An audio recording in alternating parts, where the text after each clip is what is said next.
So, I want to talk about this interesting news story that broke about 2 days ago. So, there is an Icelandic charity called Fjölskylduhjálp Íslands, or the Icelandic Family Help, who every week gives out free meals or free food for poor people. And they service around 800 or 900 people a week. So, that's a pretty big charity for Icelandic standards. Now, before we get any further, you may be wondering, how prevalent poverty is in Iceland and all of that. Now, obviously, by most normal net metrics, Iceland, of course, is a very wealthy country. Poverty is very rare and stuff like that. But still, there, are some people who fall so far behind the poverty line that they require the use of charities like this, to make ends meet and to have some, food on the table. So this is obviously not a uniquely Icelandic problem or anything, but yeah, poverty exists in Iceland just like any other country.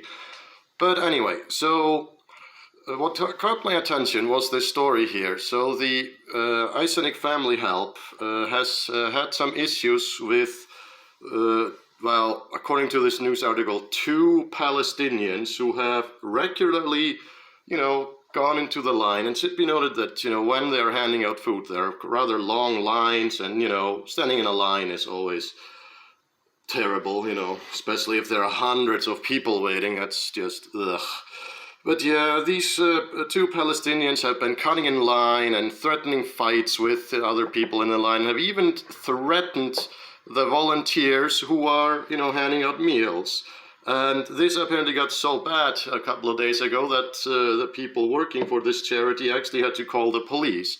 Now, the Palestinians in question, they went away as soon as they realized the police had been called, but this is apparently not the first time that they had caused this issue. According to the spokesperson for the charity, they've actually had to deal with these 2 men. Well, didn't say men, but I'm assuming they're male.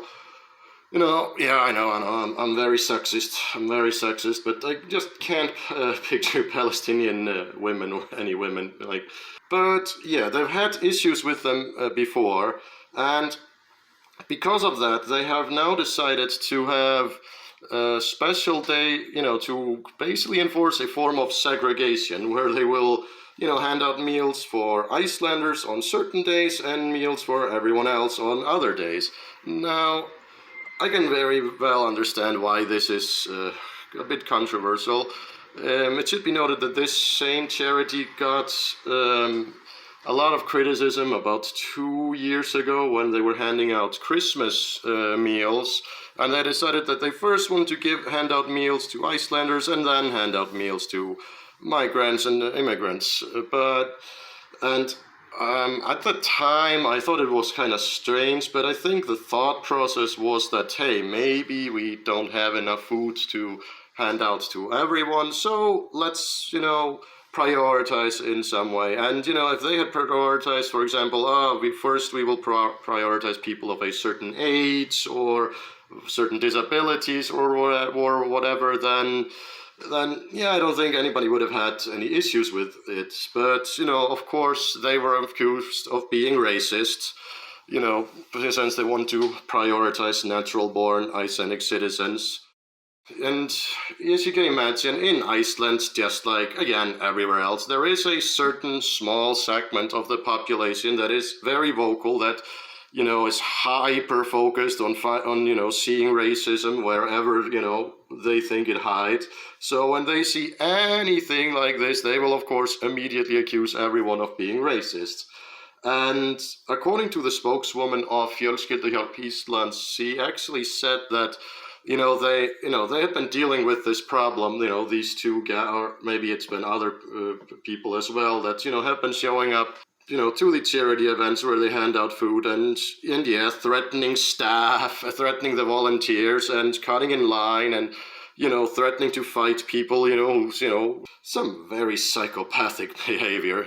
The spokeswoman said that the reason why they had never really come forth with this problem before was because they were afraid that if they, make any statements about these guys cutting in line and threatening them, that they would be branded as racists.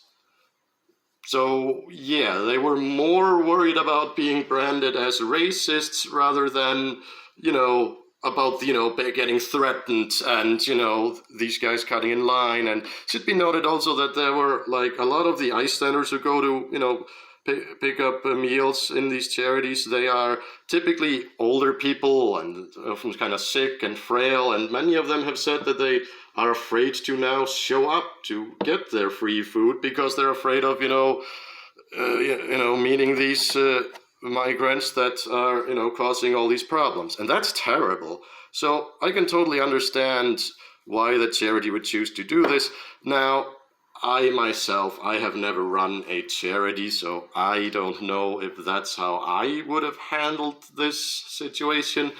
I would have probably just, hired a security guard, but then again, we would need to pay said security guard, and said security guard, paying him that then come out of the money that we want to use to feed people, hence there'd be fewer meals. So maybe doing it like this with this segregation, ensures that they can still feed everybody. But yeah, what a mess. And I also think it's quite telling that, again, that these volunteers, people who, they're not getting paid or anything for this. These are volunteers who, want to make the world a little bit of a better place. So they, spend time and energy and handing out food that they buy for, or donations which they received from either companies or, individuals or, I don't know, whomever, institutions and stuff. And yeah, but somebody has to hand out these meals and be there, do the volunteer work,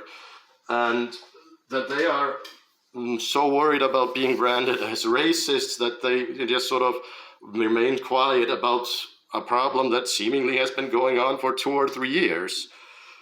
Again, I'm not sure if I would have handled it the way they're doing, the charity here, but then again, I've never run a charity, as I said, so I don't really know.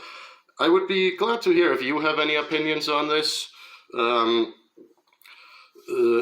I wouldn't say that Iceland is a powder keg right now. I think that's, a bit, overhyped, putting it like that. But especially now with the war in Gaza and everything, there has been this resurgence of, anti-racism activity that, loudmouths online who basically see racism in everything. Since I don't agree with it, it has to be racism, that sort of thing.